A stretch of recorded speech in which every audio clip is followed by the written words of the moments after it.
Hello students, in this class we are going to discuss the photosynthesis competitive bits related to introduction, chloroplast structure and experiments on photosynthesis. Let us observe the first question. Photosynthesis is a physical process, chemical process, physico-chemical process, physiological process. Photosynthesis is a physico-chemical process we studied because the light form of energy, which is a physical form of energy, is converted into bonds, that is a chemical bonds, and stored as chemicals. So here the light energy is converted into carbohydrates or chemical energy. So we can call physico-chemical process. Option C is correct.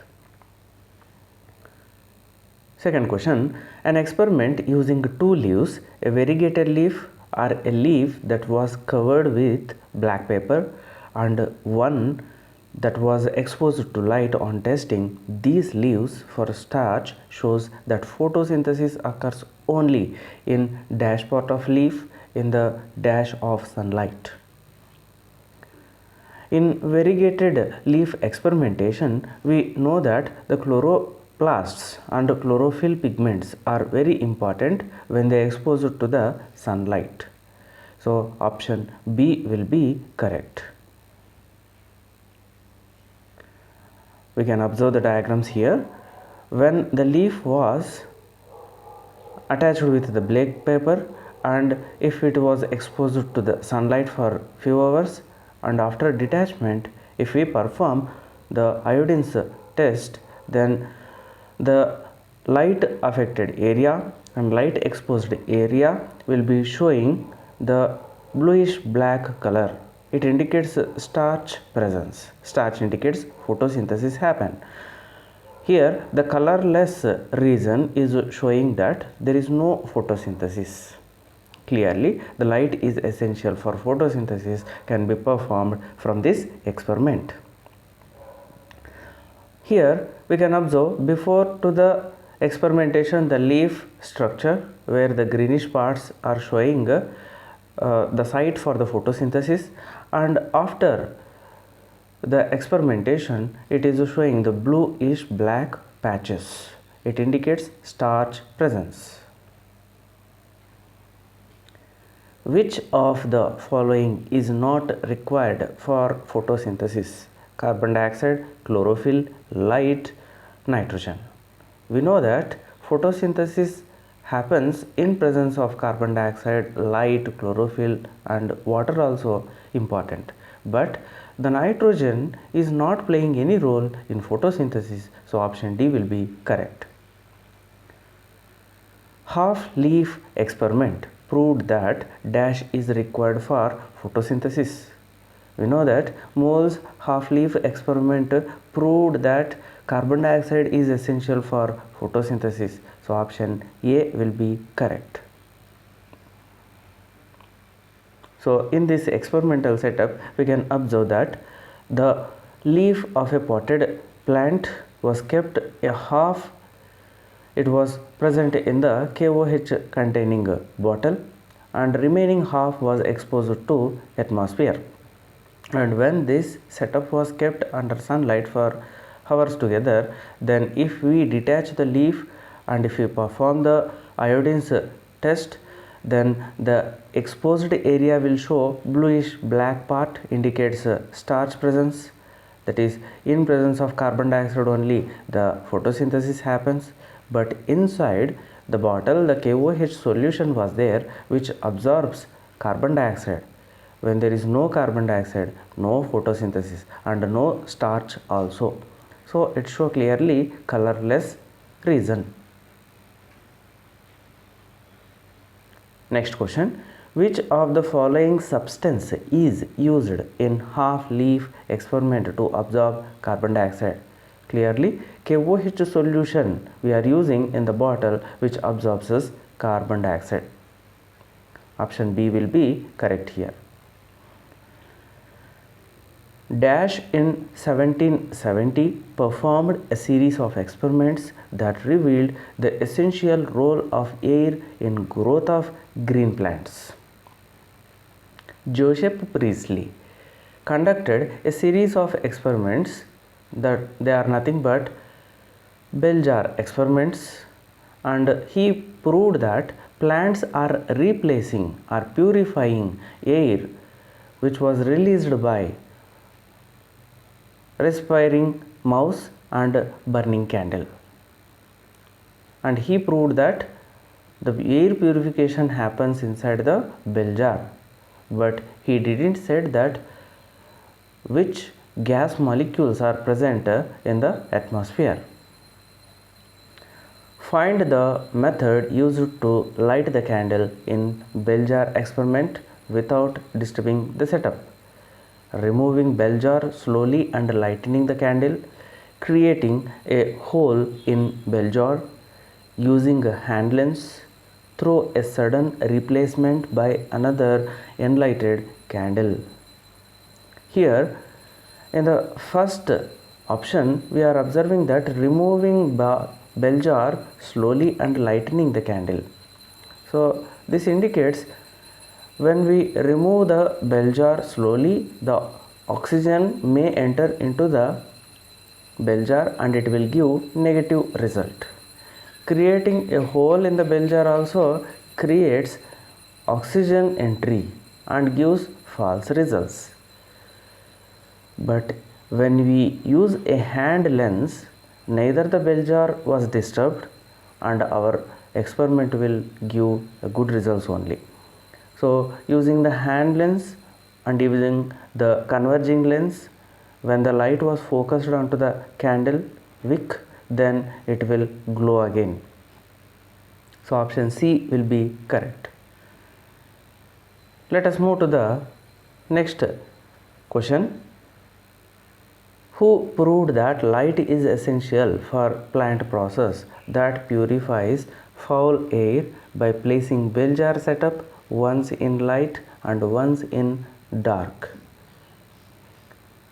Jane Ingenhousz is a scientist who continued the bell jar experiments done by the Joseph Priestley, but the thing is he used this bell jar experiment once in light and once in dark, performed separately and given results separately. So he observed that light or sunlight is essential for the photosynthesis, and there only the oxygen was released by the plants like he proved.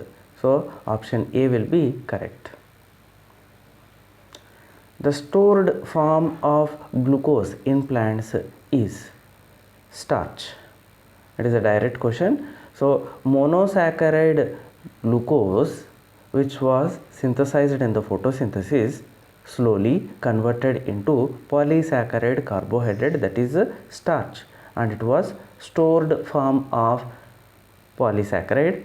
It is present in the chloroplasts. Who provided the evidence for the production of glucose when plants grow? Von Sachs is a scientist who conducted experiments and proved that plants while growing produce the glucose. So option C is correct. The first action spectrum of photosynthesis is described often as an experiment of Engelmann. T.W. Engelmann is a scientist while performing the photosynthetic reaction with the help of Cladophora and even the aerobic bacteria. He proved that the oxygen was released in the red region and even in the blue regions respectively. Let us observe what is an action spectrum here. It is a graph showing actual rate of photosynthesis measured in terms of oxygen production at different wavelengths of light. So I am showing here the graph On x-axis I have taken the wavelength of light, different wavelengths of lights, and on y-axis the rate of photosynthesis, which was measured as oxygen release, because we know when the photosynthesis was performed, oxygen will be released. If more oxygen means more amount of photosynthesis or more rate of photosynthesis. So here in the red region there was more oxygen was released, and even in the blue region also there is more oxygen was released. So blue region is here and the red region is here. So these two peaks indicates more rate of photosynthesis happen. So this was proved by T.W. Engelmann while he is performing this experiment. Which of the following is incorrect about experiment performed by T.W. Engelmann? Cladophora, a green algae, is used. Yes, he used the Cladophora, green algae only in his experiments. Suspension of aerobic bacteria is used. It is also correct. Option C, bacteria accumulated mainly in the region of orange and green part of light spectrum. This is wrong, because aerobic bacteria was accumulated mainly in the region of blue and red part of light spectrum, because more amount of photosynthesis was done in that regions. Option D, prism was used to split light into its spectral components. Yes, it's correct. So option C is incorrect. Let us observe the explanation.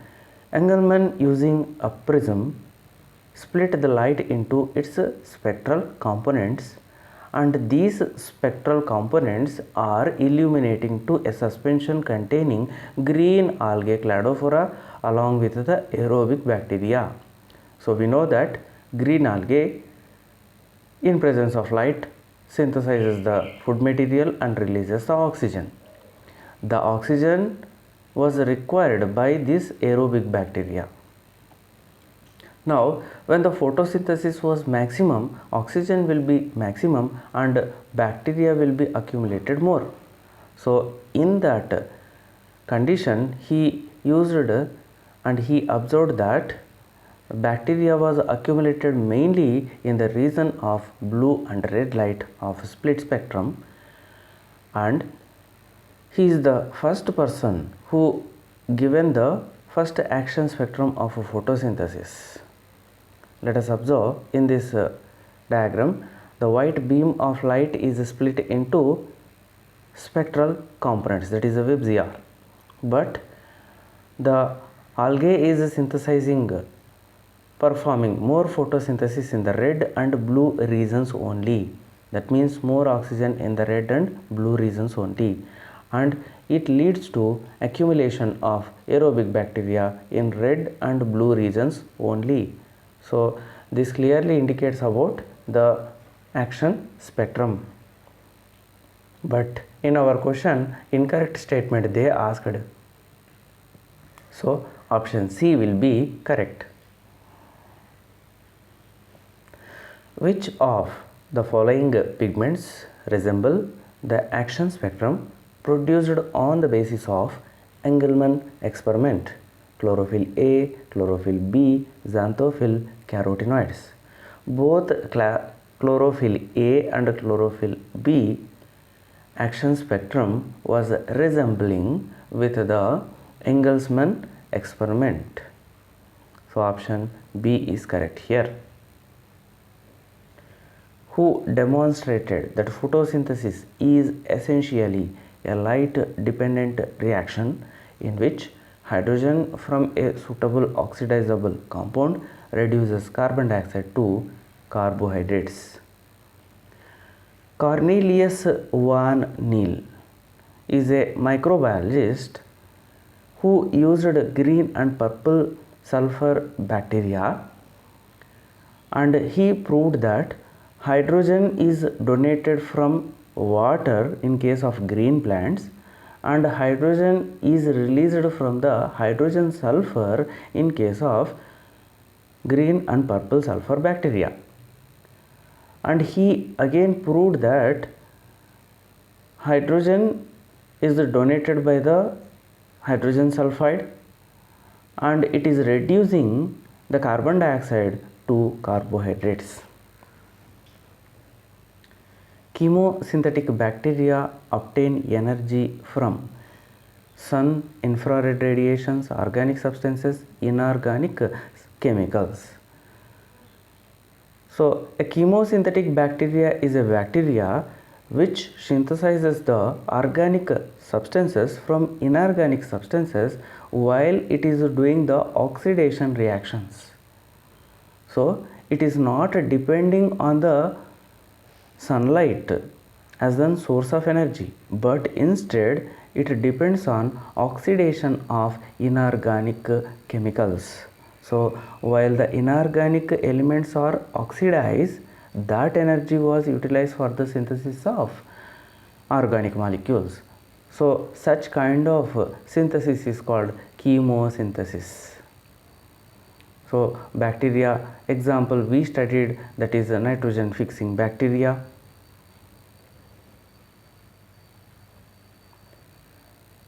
Which light range is most effective in photosynthesis?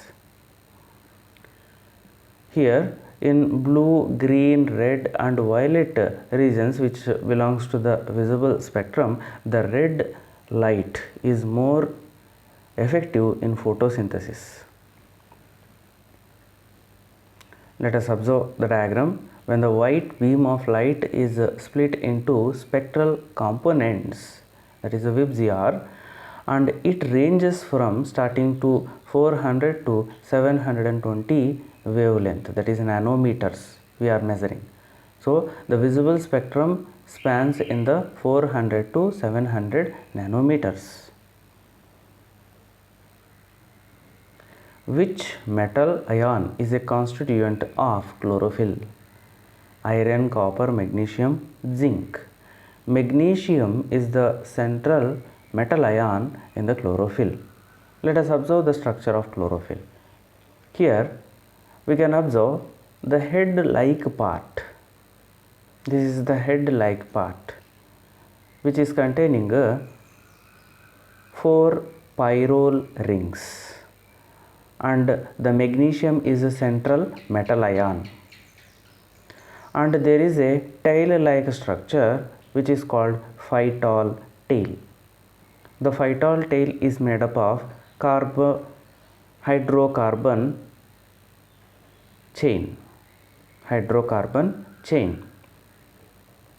So, a porphyrin head and phytol tail are the components of the chlorophyll structure.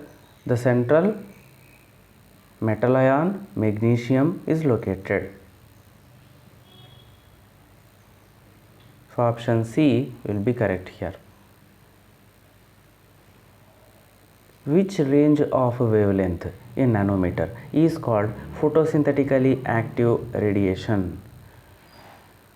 The radiation in which photosynthesis is maximum is called as an photosynthetically active radiation, or it is also defined as the radiation in which photosynthesis was observed is called as photosynthetically active radiation.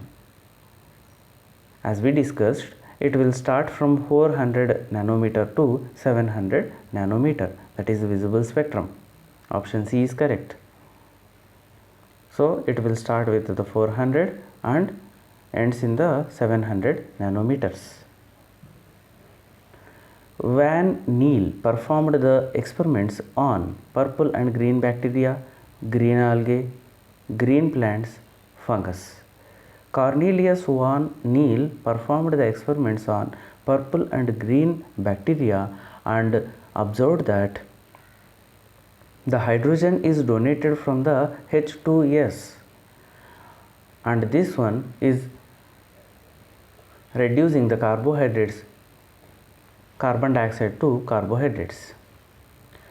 What are the probable oxidation products of H2S in purple and green sulfur bacteria? So there is a mistake in this question. What are the probable oxidation products of H2S in purple and green sulfur bacteria? So both sulfur and sulfates are released in the reaction. So option C will be correct. The correct equation of photosynthesis is, so we observed that 6 carbon dioxide molecules, 12 water molecules in presence of light and chlorophyll producing 1 molecule of glucose, 6 molecules of water and 6 oxygen molecules are liberated. So option C is correct here.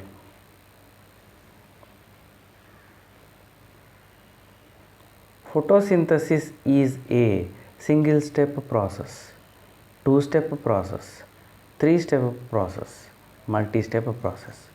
You know, photosynthesis is not a single reaction or single step process because it is happening in a number of steps. So it is a multi-step process. We observed that photosynthesis is broadly divided into light reaction and dark reaction. Again, in the light reaction there are number of steps are involving, and again in dark reaction there are number of steps. So it indicates it is a multi-step process. Within chloroplast, the membranous system is made up of grana, stroma lamellae, stroma, both A and B. So the membranous system present inside the chloroplast is nothing but grana, which are the thylakoid membranes which are form a pillar like structure, and stroma lamellae, a number of grana are connected by means of fret membranes or stroma lamellae. So option D is correct here. So let us observe the structure here. The grana are connected by stroma lamellae, and thylakoids are nothing but membrane structures which are stacked and piled to form a pillar like structure. Emerson's enhancement effect and red drop have been instrumental in the discovery of photophosphorylation and non-cyclic electron transport, 2 photosystems operating simultaneously, photophosphorylation and cyclic electron transport, oxidative phosphorylation. Emerson enhancement effect and red drop effect, these two were identified by Robert Emerson, and he proved ultimately the 2 photosystems are existing and they are operating simultaneously. Let us observe the experiment of Emerson.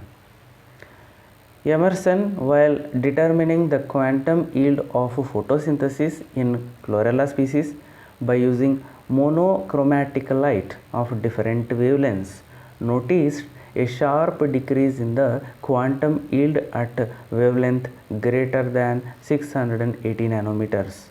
So this point is very important. While he is performing the experiment with the green algae, that is chlorella, by using the monochromatic light of different wavelengths, he observed that above to the 680 nanometers, that is red light.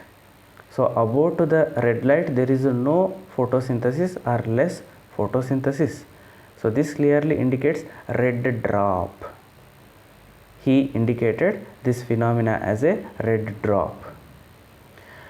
When simultaneously he exposed the light of both wavelengths, that is greater than 680 nanometers and less than 680 nanometers, the photosynthetic rates are somewhat more when compared to the individual components of these wavelengths. So this sudden rise of photosynthesis is nothing but Emerson enhancement or photosynthetic enhancement effect.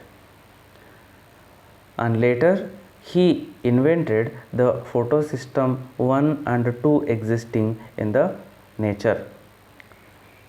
So here quantum yield indicates number of oxygen molecules produced per quantum of light absorbed is called quantum yield. So option B is correct here. Carbon dioxide is formed in all of the following except burning of sugar, respiration in plants, photosynthesis by plants, on heating of limestone. In burning of sugar, carbon dioxide will be released. In respiration in plants also, the carbon dioxide is released. On heating of limestone also, there is a release of carbon dioxide. But in photosynthesis, in reverse to that release of carbon dioxide, plants are absorbing the carbon dioxide and releasing the oxygen. So option 3 is suitable to our question. Carbon dioxide is formed in all of the following except in the photosynthesis. Grana refers to stacks of thylakoids in plastids of higher plants. A constant in quantum equation. Glycolysis of glucose, byproduct of photosynthesis. Grana indicates the thylakoid membranes which are stacked one above the another and form one pillar like structure called granum. So stacks of thylakoids in the plastids of higher plants is nothing but grana. Option 1 is correct. During photosynthesis, the oxygen in glucose comes from water, carbon dioxide, both from carbon dioxide and water, oxygen in air. So the oxygen in glucose comes from carbon dioxide. Let us observe the equation here.